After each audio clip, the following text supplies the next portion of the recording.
All right. So another one is vulnerability management. A lot of organizations, remember again, we are capturing vulnerability, so it's feeding into intelligence also.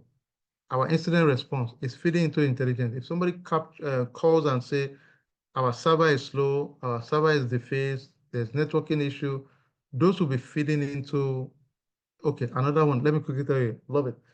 I just remember, love. So one of the tools I saw today that was really cool, it's a SOC tool. So, SOC monitoring, Security Operations Center monitoring, we have all these analysts that will be monitoring your network and monitoring if there is a potential threat. The challenge is a lot of times there are false positives, either like a spam mail that is giving us false information and all that. So what this tool, the new tool they built is strictly genetic AI, right? And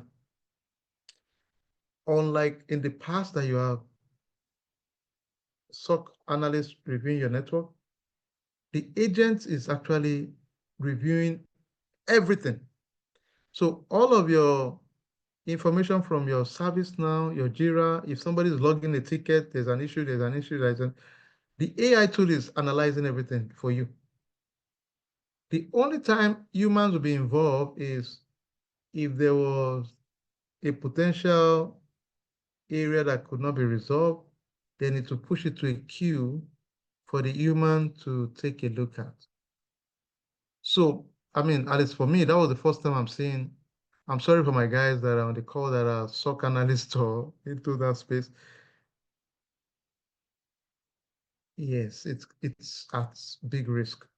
Last year, a company that is big laid off 30 of their folks that were SOC analysts. And some of our guys were, affected then. But seeing what I saw today made me just know that the speed will be much more now. Because if these AI agents are already doing what these guys are doing, and all they're doing is if there was something humans need to make a decision, they will just make the workflow trigger to that human.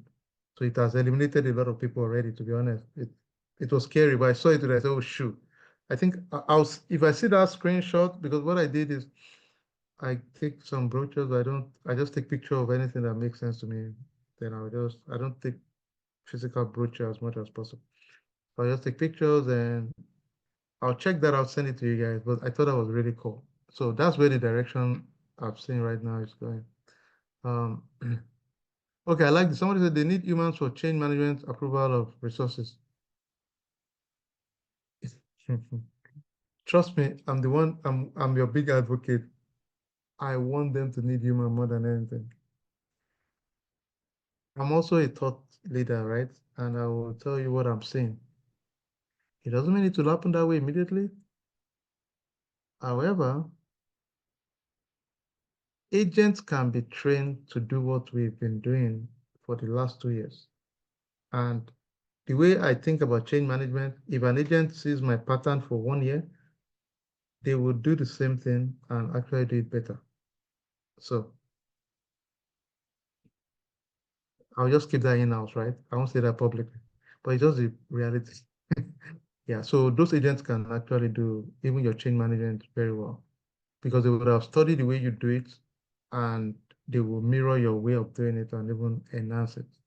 So, all right, some common tools. I think we talked about some of them already, and I will leave that to, yeah, but those are the key things. Hopefully that helps a lot. Hey, Mo, sorry, tier 2 means what? All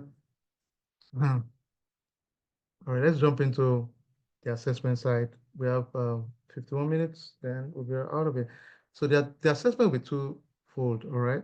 And there are some use cases I would like you to take a look at later in your groups. But let's talk about the assessment first. Now, you might ask me, how does the assessment come to play?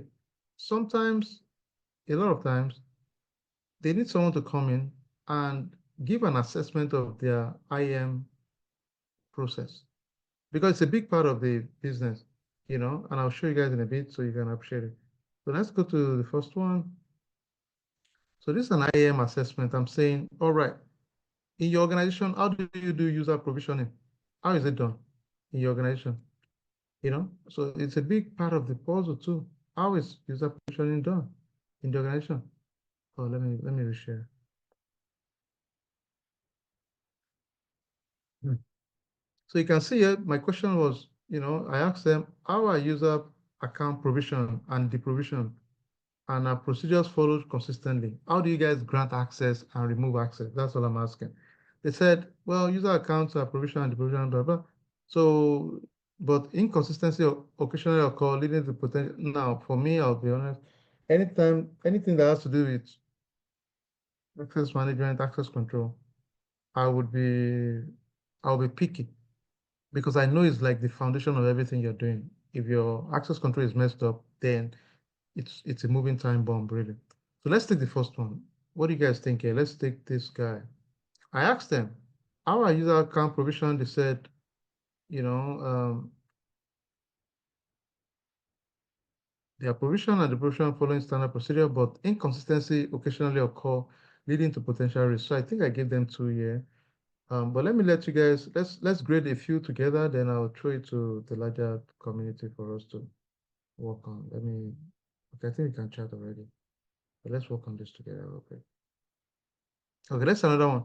I asked them, how are access rights assigned based on user roles and responsibility, and is RBAC implemented effectively? Is role-based access implemented effectively? They said role-based access is implemented, but access rights are not always accurately assigned based on roles, causing access issues. So the good thing is that it's implemented, but if you are telling me that access rights are not accurately assigned, that's already chaos. So because of the chaos, I went one to force them to go and start putting some little order, right? That's my rationale, I think, with that one. And you guys might disagree, but that's I'm just saying the way I was thinking about it.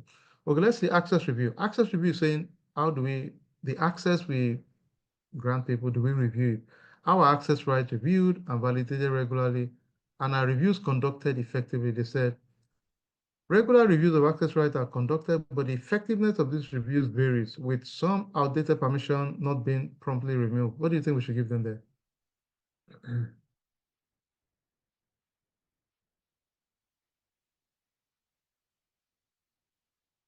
All right, let's I can do one too, but don't give them zero because there's no zero, right?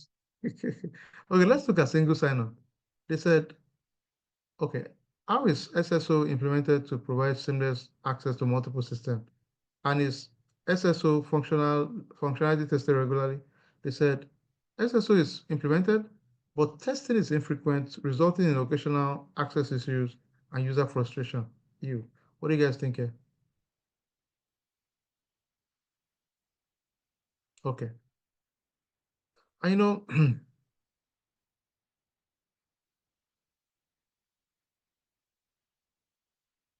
here's the way I would look at it, right? If you give them two, I'm okay too. Because here's the reason. It's implemented, which is a good thing. However, the second part is where the problem is. So if you notice the testing step, the first one is fine, it's implemented, that's a good win. Okay, good job. But it's not tested frequently, so there's a big gap there, right? So because of that, in a way, they have something going on, might not be the best thing. So if you give them one or two, um, if I give them one, it's because I want to force them to go implement the tool, right? So I'll give them one because of that. That's my thinking. All right. Let's go to the other one. Okay, no, I want you guys to take the MFA part of it. Okay, we're almost done. So I'll let you guys work on the from MFA down. Then I'll send you your report prompt to work on. So I'll send that to us in a few minutes. But before we do that, I would also work on the um, I'll work on the threat intelligence real quick. So we'll just work on those two.